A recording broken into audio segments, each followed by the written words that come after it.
The buzz was loud this weekend of an upcoming change in House and Senate leadership. Good morning, I'm Attorney Jimeno. We'll break down what these movements mean for the Marcos administration and the Filipino public, here at the forefront.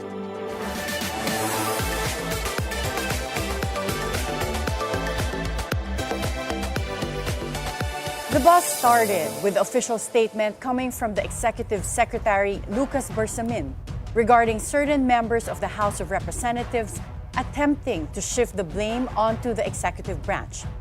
Then came President Bongbong Marcos' latest podcast on his pained stance against the massive corruption, vowing to make tough decisions to fix a deeply rotten system. With these developments in mind, the Senate and the House of Representatives are said to be bracing for a major impact. What are the potential outcomes for leadership change in both chambers? With us this morning is former Press Secretary Atty. Trixie Cruz-Angeles. Good morning, Attorney Trixie. Hi, good morning. Well, Attorney Trixie, let's start with the statement of Executive Secretary Lucas Bersamin. Last Saturday, did he signal an open conflict when he made that statement between PBBM and House Speaker Martin Romualdez? It certainly looks that way. You don't say clean your house in a statement that's official. But I would like to note what was written in the statement by E.S. Bersamin. He was speaking on behalf of the cabinet and not on behalf of the president. It looks like they're still trying to shield the president from this whole thing. To be fair, Congress's moves were against the DBM. They were pretty blatant about it. They were saying that it is the National Expenditure Program that contained insertions and not Congress. Which meant it's the executive departments. Yes. But primarily with the DBM, they too were trying to shield the president, to be fair. But in this case, you're right, it is open warfare.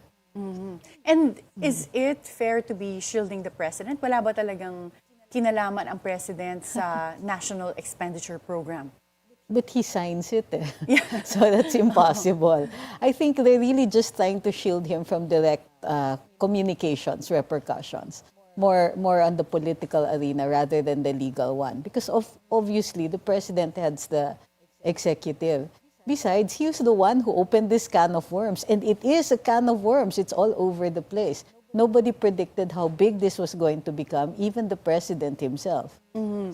Well, why do you think the president saw na? Kasi doon naman nagsimula talaga yun. Nung sinabi niyang mahiya naman kayo. Correct. Why do you think the president saw na zeroed in on this whole flood control mess when it could implicate members of Congress and even senators who support his administration? I don't think that he was, well, to be fair, the way I was seeing it is that it seemed to be, at the start, only a communication strategy. Something like PR.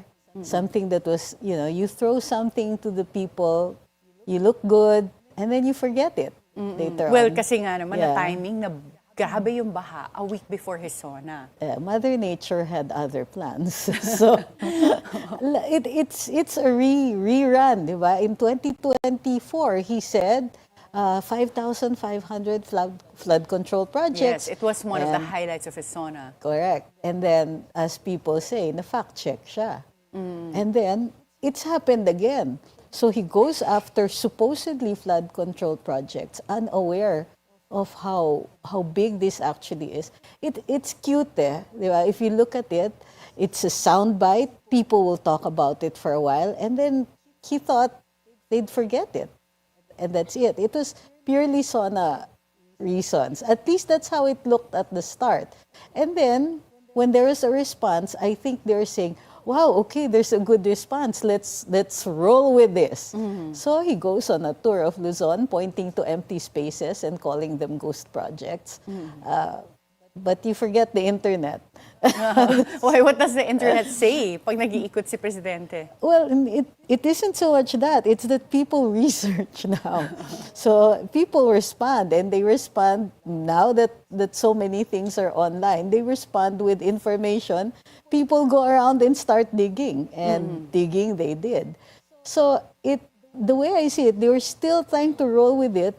And then they come up with 15 names. And this is, I think, where Congress started to feel the brunt of it, because this was now directed at them, and many of the construction firms have direct links with some of the legislators. Yeah, like for example, Zaldico is linked to SunWest Corporation, and his brother Very Christopher, directly, yes. who used to be in Congress as well, is linked naman to High Tone. Yes. And then we have another congressman, Edwin Garjola. I think he's also connected to one of the construction companies in that list. So kung ganun po, palagay nyo ba sincere yung attempt ni President Bongbong Marcos to really get to the bottom of this flood control scandal? No. No. Napaka-diretso na sagot mo. No, Sorry.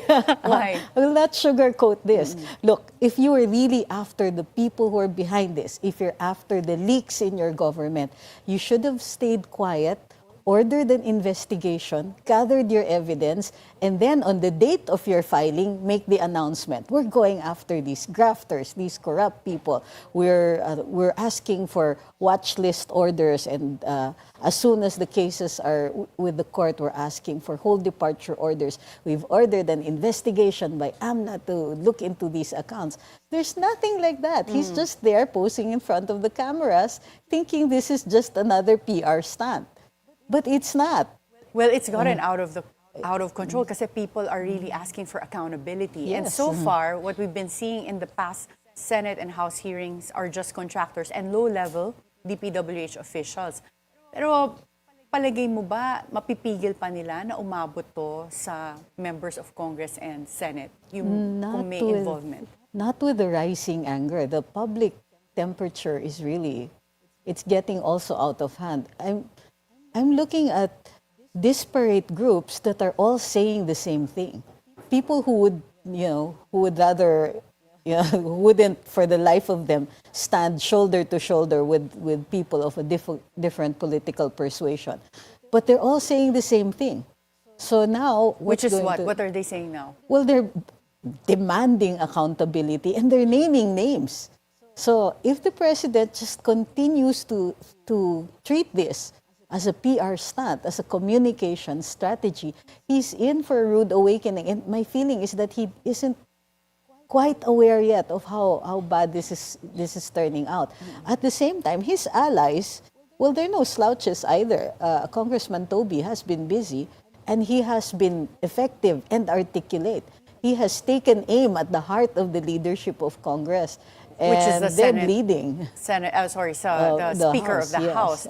So, but the Congressman Toby Tiangco is perceived to be close to the President. So don't you think he has the blessing of the President to really directly hit Zaldico and Speaker Martin Romualdez? The President could be very, well, I think that he's in on it with regard to Congressman Toby. But at the same time, I don't think he's aware of just how quickly this is moving and how big it's going to be. Congressman Toby was, to be fair, before even flood control became an issue, he was already speaking. And this was during the time when the House Speakership was up for grabs. Well, there's elections for the House Speaker. And for a while there, it looked like there's a serious challenge to the speakership. When Martin Romualdez still became the House Speaker, we thought, okay, that's the end of that. Maybe Toby was just talking, in order to take a shot, maybe become House Speaker, or somebody else would become House Speaker, as long as it wasn't Martin Romualdez. But when he kept talking, even after the speakership, and actually joining committees, and asking very pointed, very uncomfortable questions, this is something else. Well, Secretary Lucas Bersamin, Executive Secretary Bersamin said, heed the call of the people for accountability. Clean your house first. So, does that mean na merong direct accusation sa Congress na sila ang source of corruption? I think what they're doing is that they're riding on what the public already believes. I mean, to be fair, compared to the executive, the House has been unusually aggressive in the 19th Congress. They had the Quadcom. They were going after people, and they were. This was the kind of questioning that we hate.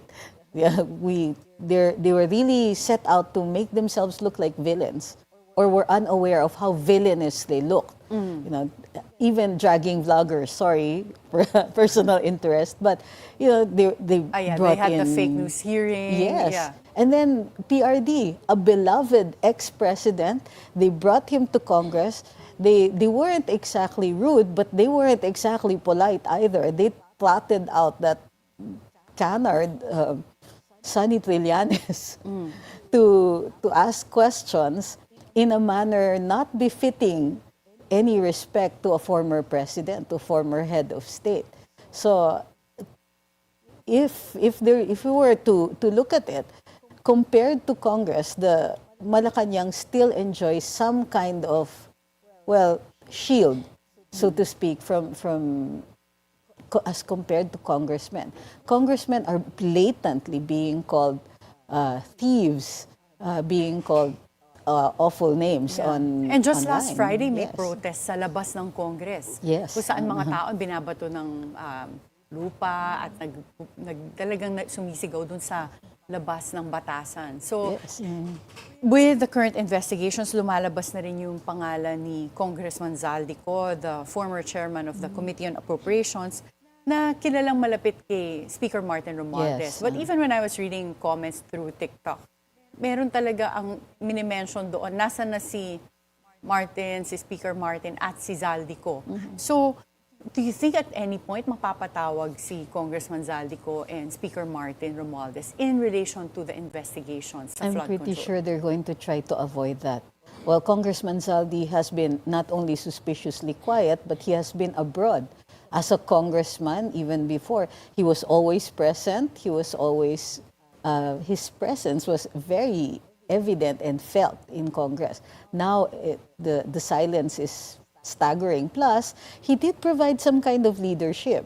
It was a shadowy sort of leadership, but you know, some congressmen would take their cue from him. So Why his is it absence, shadowy? Just to get back to that statement. Well, Why do you call it a shadowy leadership? he's very powerful, was very powerful as head of the Committee on Appropriations. So as it is, he already wielded a lot of power. But also his proximity to the office of the Speaker gave him that extra kick. Plus, there's of course all of these rumors about him literally handling contracts, all of these. Plus, of course, what people are talking about with regard to allocating budgets for each of the agencies, and the other rumors surrounding percentages of those budgets. So. Well, you spoke about earlier the sincerity of the president in terms of getting to the bottom of the corruption when it comes to these flood control projects. Speaking as lawyers, kung gusto mo talagang malaman yung source of corruption, shouldn't you follow the paper trail? Kasi minention mo nga yung pag-ikot ng presidente sa iba't ibang location. And usually, mga kasama niya taga local government units who had no part in the implementation of the projects. Correct. But if you really follow the paper trail, you can go to a ghost project and then pull out the records of that project para makita mo sino mga nakapirma. Yeah. From the district engineer, pati yung nasa COA. And then you find out kaninong district yon. So you're gonna get a sense kung sino sa mga congressman yung possibly nag-insert nun sa budget at kung sabihin naman yung hindi siya, then you can see kanino mapupunta or sino yung naglagay, diba? Sa Exactly. Congress or Senate. But hindi nga, nakailang Senate hearings na tayo and Congress hearings, wala man lang, parang wala akong nakikitang systematic No, there's framework for really investigating. Plus that comment that wala na bang investigative journalists. It's as though that, okay, he was acting like a whistleblower instead of the president. I mean, it appears, and a lot of people are talking about this online, that he thinks that he forgot that he's the head of the executive and that the DPWH is directly under him. The secretary is his alter ego. Yeah. All he had to do was ask.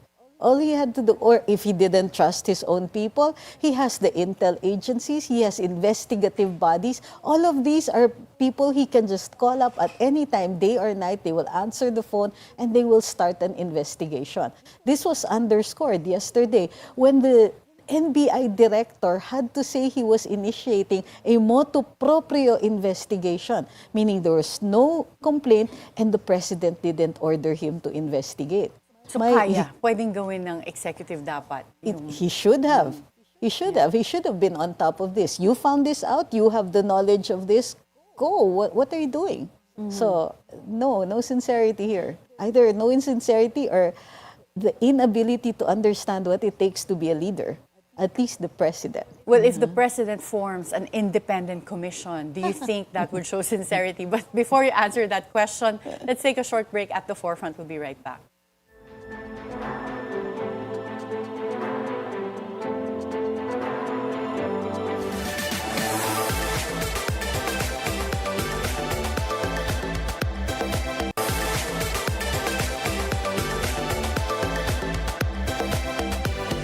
Welcome back at the Forefront. And now, joining Attorney Trixie is a legal expert, a political analyst, and BNC TV host, whom we've imported from the satire program Politico Talks. Attorney Edward Chico. Good morning, Attorney Ed. Good morning, Karen. Pasensya na late ako. Matindi kasi yung flood control problem natin. Binaha ka ba? Binaha ako. Binaha ka, hindi mo malakas ang ulan this Yun morning. na nga, hindi ba? Wala pang baha, wala pang ulan, bumabaha. Paano kung umulan pa? Parang sinasabi na talaga ng Diyos na ito na. Ito na. Pinapakita sa atin, no? Ay, nako. So, okay. If the president forms an independent commission, do you think this will show the sincerity of the president in terms of really wanting to solve the corruption issue when it comes to infrastructure projects? Commission, independent. Is any commission really independent? You create a commission that obviously these people are beholden to you one way or another. Of course, the membership will matter also. If we know the good track record of Mayor Benji Magalong, if indeed he's going to be part of it, then yeah, little bit of confidence there. But again, why are you creating a commission? You have law enforcement agencies, intel agencies under the executive department. What he has to explain, sige, why this? Is he saying that he cannot trust his people? He cannot trust the NBI, the CIDG, walang ano dito? I mean, seriously, is it even that big kumbaga, these projects have a paper trail. These projects rely on public funding and therefore receipts, contracts, people involved, and even associates of the people involved, it's not rocket science. You need forensic accountants, yes. You need the AMLC. But in other words, you have everything at your disposal. Trying to create a commission, and how many days has it taken? Since the time he announced the creation of the commission, how many days? And in the meantime, these people who feel they're probably going to be under fire, they have all the chance to hide their trails, to cover up, to drain their bank accounts. Remember what happened with Janet Napoles? By the time the initial cases were filed, by the time the AMLC had issued a freeze order on their accounts, there was zero balance. Ganun pala yung nangyari kay Janet Napoles. So, nakuha niya yung mga pera niya, nalabas niya. Yeah. So, with this independent commission, if they are members of the private sector, like what the president said, sabi niya, mga hindi daw government officials yung ilalagay, would that make it more independent? Attorney Ed, what do you think? I'm sorry. Naalala ko pa yung baha eh. In shock ka pa. And in awe of course, Miss Trixie here was always brilliant, as always. So what exactly is the question again? No, I think yung kanina pinag-uusapan kasi namin, yung independent commission, if that would put some integrity into the president's intention to get to the bottom of the corruption sa flood control and dapat sa ibang infrastructure projects na din. Well, to a certain extent, probably you can say yes, in the sense that the public has been clamoring for it. The public doesn't trust Congress, both houses, and the public feels that it's about time we get people who probably would be objective and people who probably would really look at the problem and see what can be done about that. Sobrang fact-finding talaga. But on the other hand, you just want to see result eh.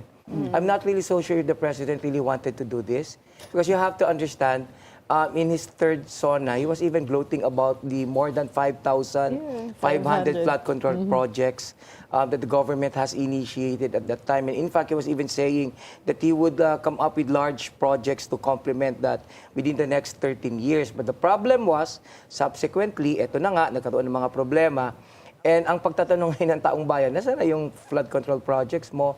And I guess this is actually a tactical gambit on the part of the President to deflect public attention away from him. So he was forced to come up with this issue na sabi niya, nagulat ako, nalungkot ako, naluha pa nga ang Pangulo, knowing that apparently there were irregularities that attended the construction of these projects. But at the end of the day, everyone knows naman na from the time na magbid yan, from eligibility pa lang for you to be eligible, napepeki na yung accreditation mo. Sa bidding, of course, is rigged. And during construction, you have to understand, engineers of the DPWH supposedly should make sure that everything is above board, that there are no irregularities. But of course, rigged din yun. Even sa post-audit, I'm not saying the people in the COA are in cahoots, but you know, even you talk about post-audit, may problema na.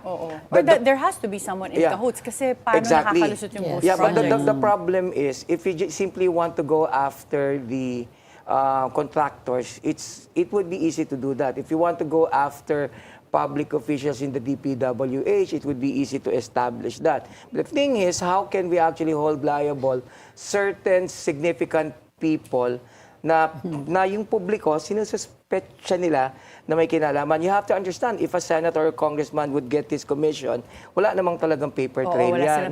Wala namang loko-loko na papayag na bigyan siya ng pera sa bangko. So how do we do that? The only way we can do that really, in the absence of object evidence, we need to rely on testimonial evidence.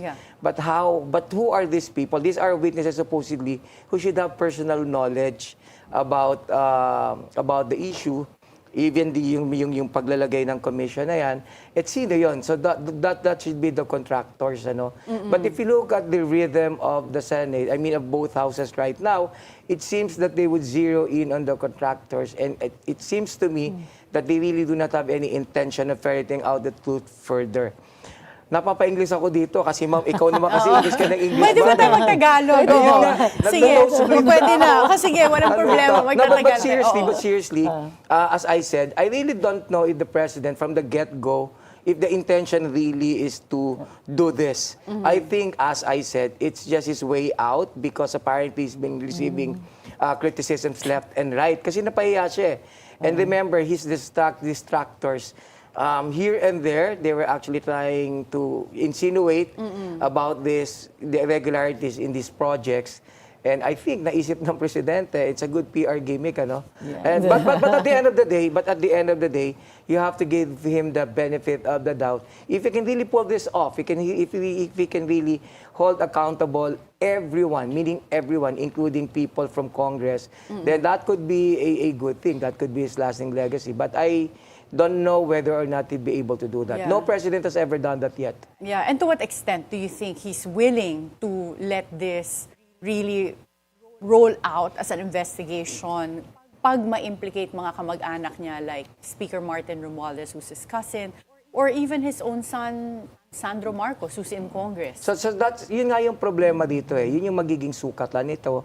Ito yung magiging pagtingin ng taong bayan. Are you actually able to allow even your relatives to be implicated here and to even be held accountable, liable at the end of the day? If he would do that, so I really don't know because nobody has done that yet.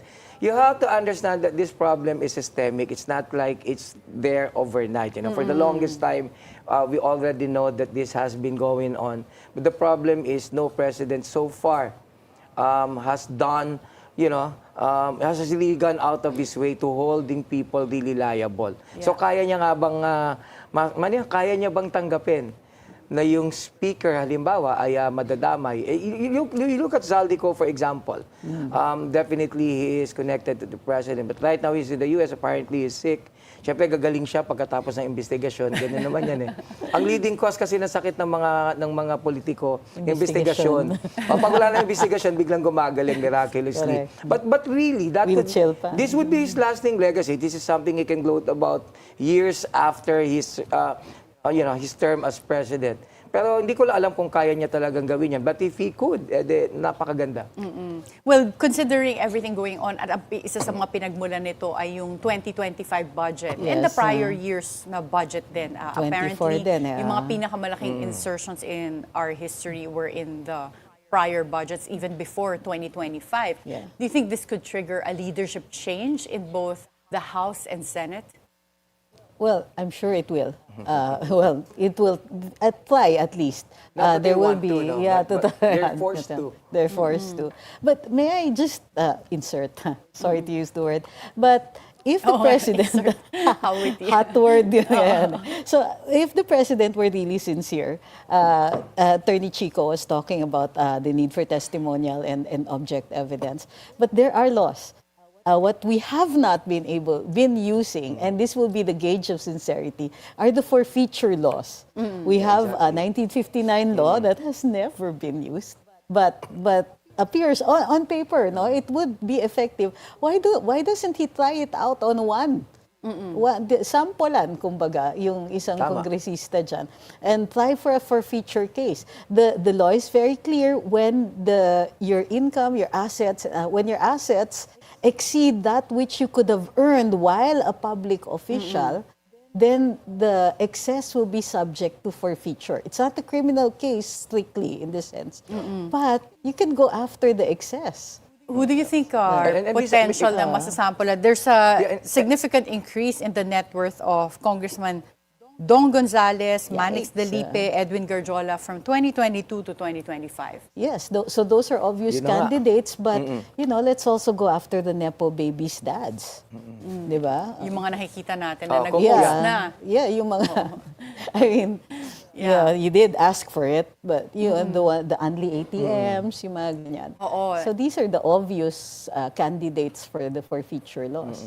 That's if there's any sincerity to this. Yeah. And if you want to compel the contractors to, testify, why not file cases against them now? Instead of allowing them to attend all these congressional hearings. Kasi ang nangyayari dito, optics lang yan, making it appear that Congress is doing something. But at the end of the day, this is outside Congress. Our laws are, we have sufficient laws to cover all these things. It's just that there's some problem with respect to implementation, and there are irregularities nga. And the path that the president should take is actually ask NBI or even the DOJ to conduct the necessary investigation to prosecute them. Kasi kailangan yun para his disposal, yung para mga mapilitan sila. Kompleto na. Kompleto na eh. Pag-excuse kay former Secretary Bunoan from the hearings, because when he resigned, the times that he attended the hearings in Senate and Congress, after a while, minanifest niya lang na hindi na siya ang secretary, and then he was allowed to be excused. Hindi na ba natin siya makikita ulit sa mga hearings? Because all of these happened during his time as DPWH Secretary, and Attorney Trixie raised a good point that he is the alter ego of the President sa DPWH. So, siya yung, kung may tatanungin ka from the executive, paano nangyari ito, it is under his watch. I think it's because they gave him a free pass. I mean, that's very clear. Anybody looking on knows that he got a free pass. And it's precisely his alter ego status, or his former alter ego status, that made the legislators hesitate. It was hitting too close to home na eh.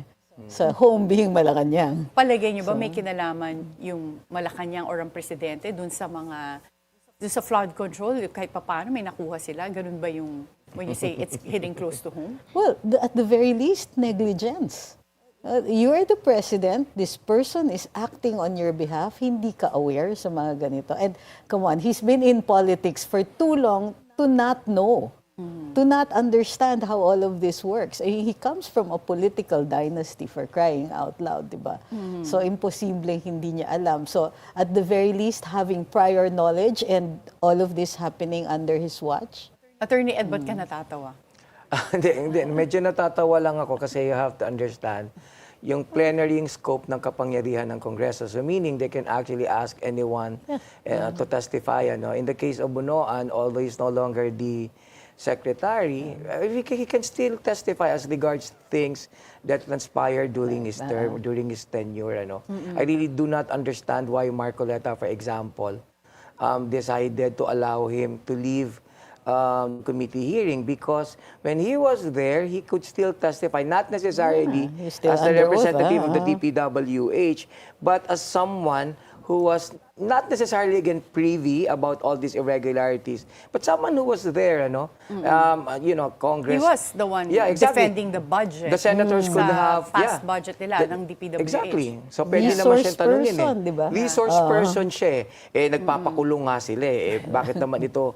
Diba? Ang dami nilang pinapakulong, ito naman pinapalaya. Bakit naman gano'n, di ba? May isa ko nabasa na open letter from former DPWH Secretary Ping De Jesus about how former DPWH Secretary Mark Villar should also recuse himself from the Blue Ribbon Committee. Okay lang yan, tahimik lang naman si Mark. He doesn't say anything. No, I'm just kidding, of course. So what do you think about that? Kung may investigation, dapat ba ipatawag din ng Senate, yung kahit isa sa mga kasamahan na nila who would be part of this whole flood control investigation? Should and the possibility of it happening are two different things.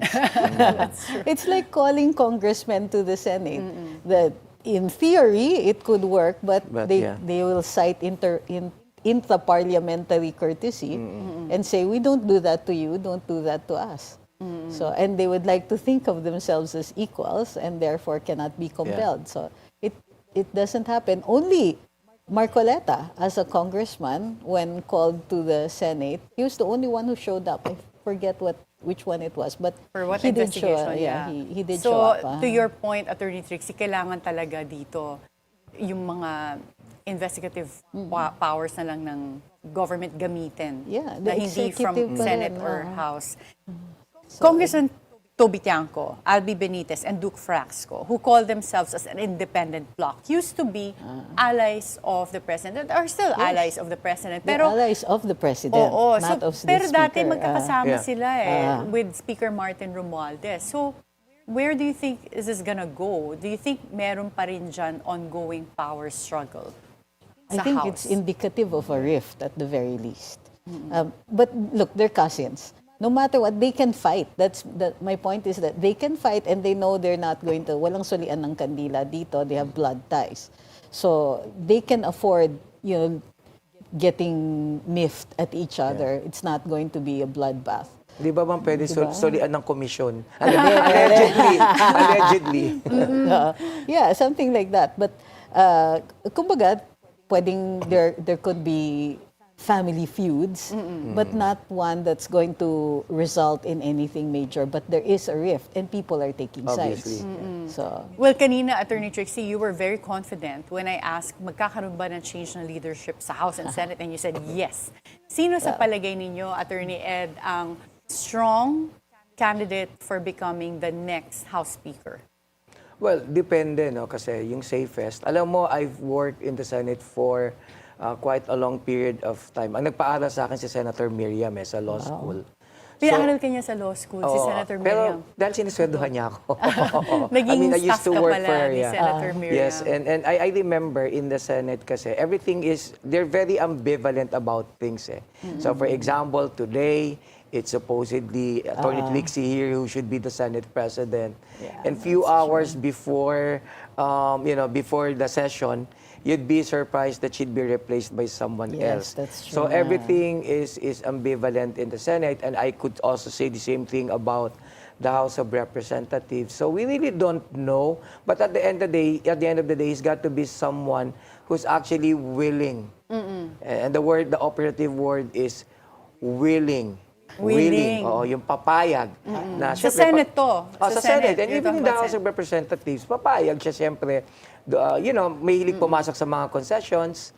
Kasi importante yan. Alam mo ba, if you want to run as Senate President, you have to talk to all the Senate to all the senators. May Yeah. mga concessions siya, may mga pangako. O Trixie, you'd be the chair of this committee.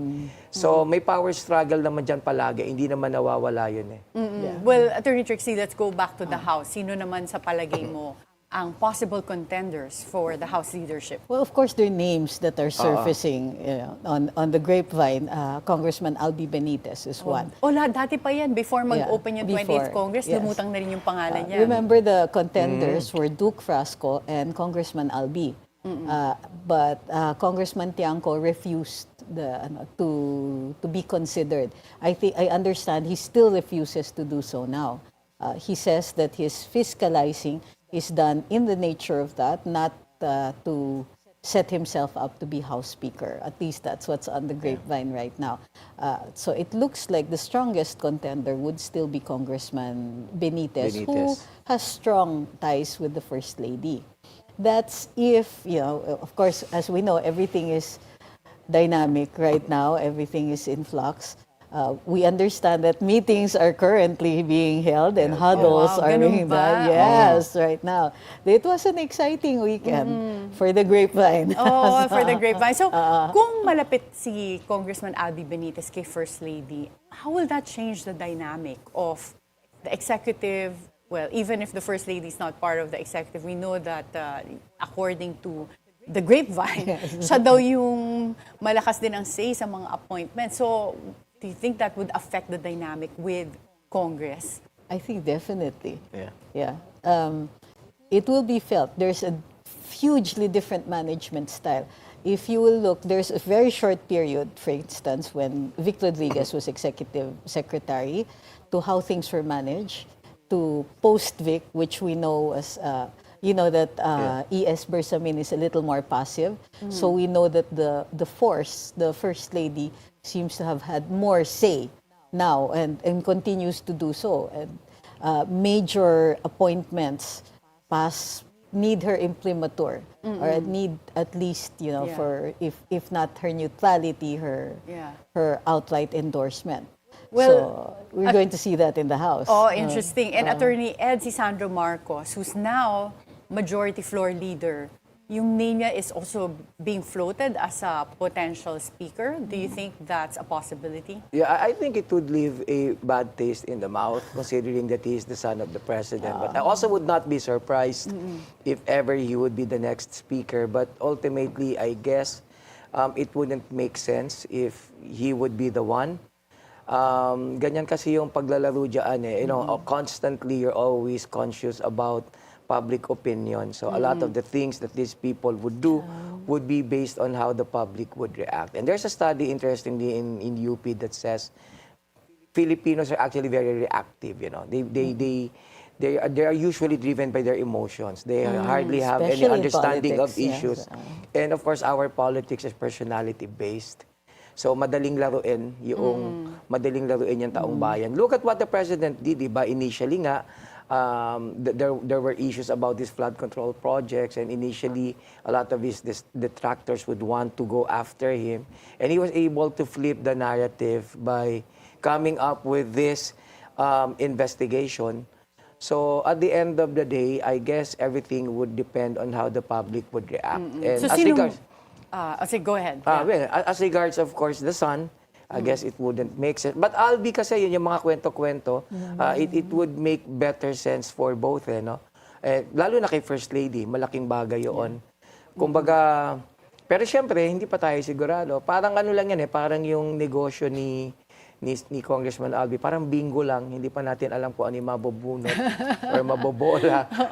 Sa Senate, sino naman ang bet nyo, Attorney Trixie? Firm pa yung hold ni Cheese. Oo. So, I doubt kung mapalitan siya. It's a very, very strong, especially because inuna nila yung sa impeachment. So that created a very strong, how do you call this, bond for the 19. He's really got the numbers now. Okay, well, sa investigation naman ngayon sa flood control, ang mga pangalan na hinahanap din because they were part of the BICAM is Senate President Cheese Escudero, Yes, and of course. also Senator Grace Poe as the former head of the Finance Committee in Senate. palagay niyo po ba mapapatawag din sila in any of the investigations? But before you answer that question, we'll have to take a short break at the forefront. We'll be right back.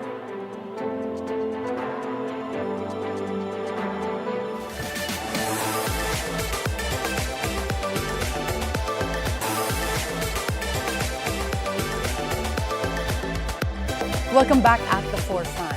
So when it comes to the flood control investigations, ang mga hinahanap na rin ng mga netizens are Senate President Cheese Escudero and Senator Grace Poe as the former head of the Finance Committee. Palagay niyo ba mapapatawag sila eventually dito sa mga hearings? Papatawag. Hearings for what? For Which this the flood independent control. group? Ah, the tama, independent, no? Oo. who is going Well, to call? Senate or Congress? Pag dun sa dalawang yun, palagay niyo I malabo. doubt it. I Malabo, doubt it. They won't do that to each other. Even if they don't like each other, they won't do that. Ang problema kasi diyan, hindi lang flood yung kinokontrol, pati investigation. Totoo. So kung independent body, palagay niyo mapapatawag sila? I think it would look bad if they weren't called, and it would look equally bad if they don't go. So, kailangan. But, eto, to be fair, there are people who are suspiciously quiet, like you noted. Zaldico, of course, has left the country. Senator Grace Poe has been really quiet. But Senator Cheese, at the first instance that he heard about the connection being made with Lubiano, yes, he immediately Addressed called that, for a press conference. And I think a second one, and he answers reporters' questions about it. He does, kumbaga, he meets it head on, and that's why even if his name keeps coming up, he also keeps answering. So I think this is a good approach. Senator Cheese has done well in this regard. I mean, of course, it doesn't automatically remove suspicions. But he's very transparent. He says, yes, I received this amount. It was reported in the COMELEC. This was given in his personal capacity and so on. And if there's going to be any issue about it, they are free to file the appropriate cases and he will answer it at the proper venue. So all the right buttons, he's been hitting that. Being quiet now is very dangerous. Well, there are also some names being dragged into the flood control controversy, apart from Senator Cheese Escudero. We have Senator Joel Villanueva because of the flood control zone in Bulacan and his links to District Engineer Henry Alcantara. Yes. And Senator Bongo kasi yung CLTG is owned by his family, Yes. this construction firm. And some were saying it's named after him, Christopher Lawrence Tesorogo, yun daw yung pangalan ng construction firm. So, do you think this will also be a reason to call them for investigation pag independent commission? Ako, yes, of course. And it would be a good idea for them to go. For me, this is the chance where they should be able to say their piece. No, it won't be, and it ought to not be hostile. Kumbaga, the idea of having an independent commission would be for more objective people to conduct their investigation. And if ever it's going to be anything, any part of it is going to be public, then at least the people should see that there is an intent to be objective about it. So if they can present themselves not just as objective but as having the gravitas to call them, then I think that it would be a good idea and that the legislators should go. Eh kung merong pagkakataon na mapalitan ang Senate leadership, who do you think are the strong contenders? Well, if you have the endorsement of the First Lady, of course, you'll be a very strong contender. But here's the thing. What's happened under the leadership of Martin Romualdez is that, yun na nga, the loyalty was no longer to the President. It is But to to him, Martin Romualdez, to the Speaker. And he has a very close-knit following in the House that's ready to do battle for him because they did earn, benefits or at least a lot of airtime for being directly linked to the Speaker. So there'll be that. They still have to contend with that group, which I understand also is, the gloves are off. They're going to do what they need to do. So that's a major factor. Also, the goodwill, well, if you can call that goodwill, the goodwill that Speaker Martin has generated among many legislators, a majority of whom voted for him to be Speaker, that's also something that it's not that easy. Kumbaga, reaching in from the executive in order to determine the next leadership in the House, you need to have very strong political ties, and the President has not exercised that ever since. He's basically let Speaker Martin handle the House, and he did very little to make himself felt. Yeah, but of course, there's a reason why. You have to understand, the president is heavily indebted to Romualdez because during the campaign it was Romualdez who, gave huge amount of resources for the president to be able to mount a decent campaign. So Although when that's he not won, reflected in the COMELEC. yeah, of course, it's not reflected. A lot of things are not reflected anyways. So, As a SOSE, sa statement hindi of lang proyekto, contributions and expenses. hindi lang ghost project, hindi lang proyekto ang ghost eh. Totoo. Even yung mga ganyang bagay ghost. Maraming espiritu dyan. Pero tandaan nyo, hindi totoo yung wala lang palaging meron. No, but seriously, the president is heavily indebted. So on the one hand, he's very careful about dealing with him. But on the other hand, this is now an opportunity for him to, to weed him out in a way that it wouldn't look bad. But at the end of a proxy war. But at the end of the day, magaling din talaga si Speaker eh. So I really, this would be, I mean, this is something that would test how loyal the congressmen are to him. Okay, and sa Senate naman, meron mga usap-usapan na si Senator Alan Peter daw ang possible na contender for Senate President.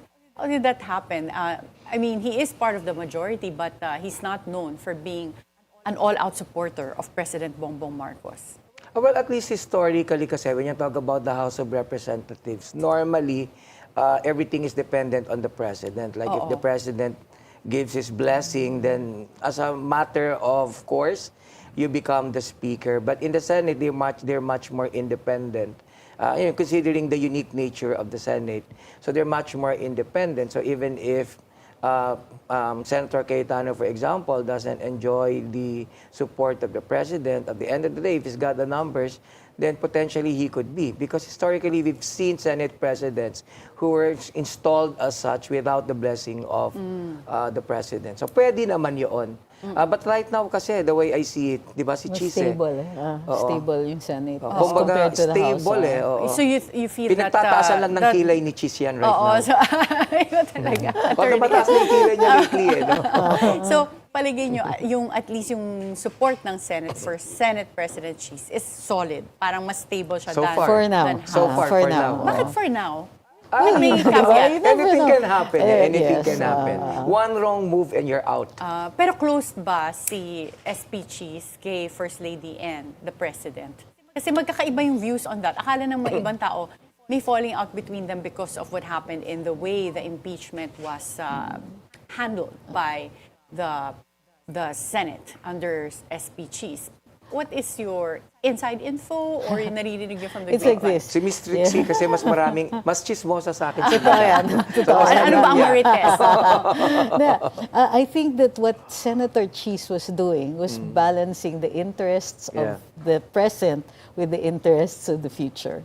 Because Inday is the future. At least that's what they're saying. The Vice President now is the potential president next time. So if you still want to have a career post 2028, you can't be too antagonistic towards the potential winners. And we only have 3 years left. Yeah, 2.5. 2.5 actually. Yeah. So the last half of the term of the president usually is devoted to these things. So a lot of people right now are making preparations. And by next year, to a certain extent, the president would even be seen as a lame duck president. Because everyone would actually be focused on making preparations for 2028. Well, based on the results of the midterm election, some were saying that our president, President Bongbong Marcos, was already a lame duck president based on the results. Do you agree with that? Yes, I agree. It's the first time that a sitting president doesn't hold his Senate. I mean, this is how you get to become an effective president, when you have at least the Senate, if not the House. I think that he rested on his laurels because his cousin handled the House and pretty much dictated how that was going to go.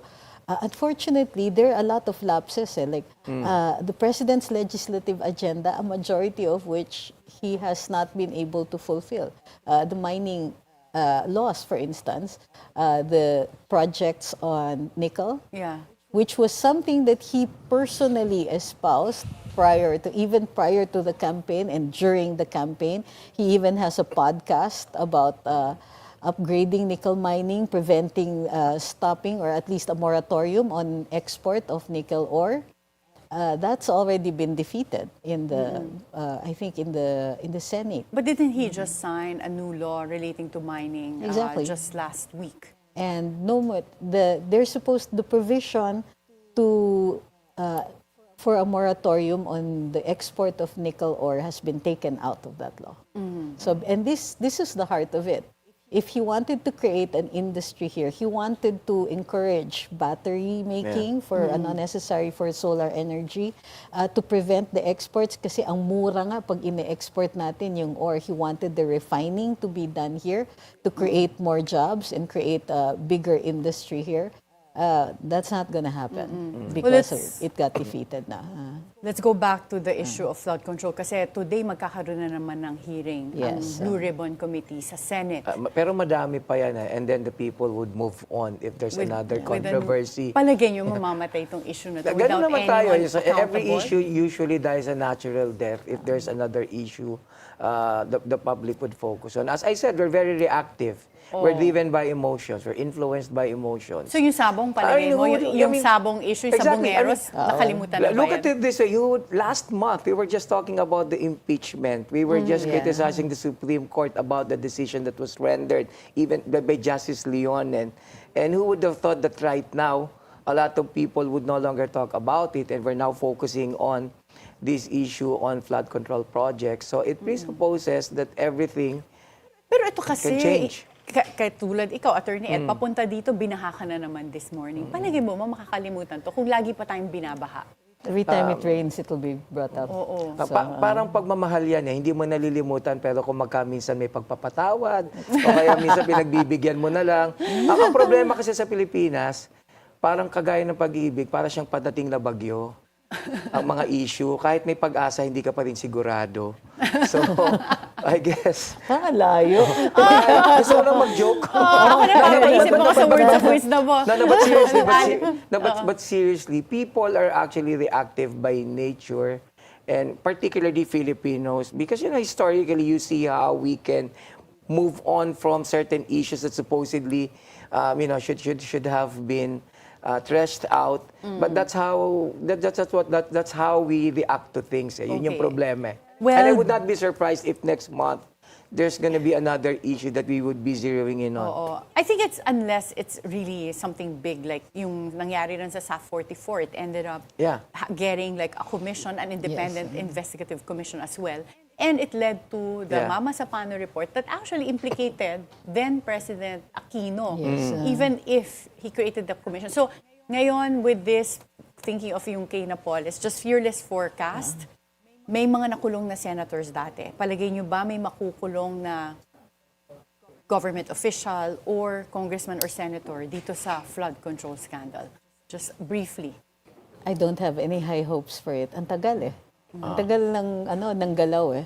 Even, let's say that an independent commission is created tomorrow, a lot of time has already passed. And you know that evidence deteriorates, gets lost, and things like that. So, no, I think they're gauging the public's reaction, and the moment the public's reaction and interest flags, they're going to start sweeping this under the rug. What about you, Attorney Well, of course, it depends on public opinion. And at the end of the day, if ever, certain individuals will be held accountable, I guess it would be selective. So that's a problem if you want to pursue genuine reform. So everyone who's responsible for this should be held accountable. But the thing is, normally you just crucify the opponents, the political opponents. The obvious So you ones, just basically weaponize this investigation instead of really pursuing genuine reform. And if that would be the case, balik tayo uli sa dating buhay natin. No meaningful change could ever take place. Precisely because it's selective. Nako, alungkot naman. But I hope that But that your has always been forecast, the case historically kasi. sana magbago, no? Yeah, Oo. even during There's the still time, that chance. na, interestingly, even during the time of Pinoy, remember yung mga whistleblowers, they implicated certain senators who, fortunately at that time, were actually connected to President Pinoy. A lot of them were not implicated. Ang mga nademanda lang talaga yung mga kalaban sa politika. So, ganun yung nangyayari eh. So let's hope something different will come out Yeah. of this time. Thank you so much, Attorney Trixie and Attorney Ed. Bitin pa yung time. We hope we can have you back Ako ang again bit soon. ko lang, napilitan akong mag-English, ano ito. Dahil Kaya iba nga talaga, nagtatagalog Atty. na ako Trixie. eh. Sanay-sanay na pa naman Kaya ako mo puro yan? Tagalog. Oo, next time, balik ka na Nag-nosebleed lang na dito, ako. Attorney Ed. Dalhin mo yung mga words of wisdom mo na kasabihan. Okay, thank you so much again. President Bongbong Marcos appears determined to fulfill his promise of redirecting his government's mandate. Whatever happens in the next few days will set the stage towards asserting accountability and reform after the midterm election repudiation. Join us again tomorrow for more insights on the latest news. This is Attorney Karen Jimeno. Thank you for spending your hour with us.